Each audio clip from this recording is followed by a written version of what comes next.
Hello আপু। আসসালামু আলাইকুম। يا مرحبا. ওয়ালাইকুম আসসালাম, আপনি কেমন আছেন? জি আলহামদুলিল্লাহ ভালো। আচ্ছা আপু, আপনার জন্য একটা প্রশ্ন।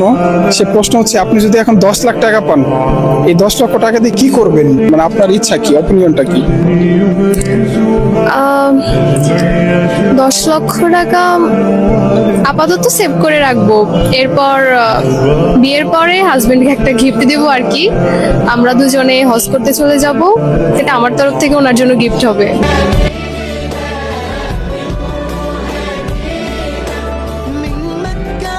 আচ্ছা, সবারই তো অন্যান্য ইচ্ছা থাকে, আপনারই কেন এই ইচ্ছাটা? সবার ইচ্ছা থাকলেও সবার হয়তো ওই সামর্থ্য থাকে না। এখন আল্লাহ যদি আমার সামনে ওই সামর্থ্যটা এনে দেয়, তাহলে আমি অবশ্যই সেটা পালন করব, এই জন্যই আর কি।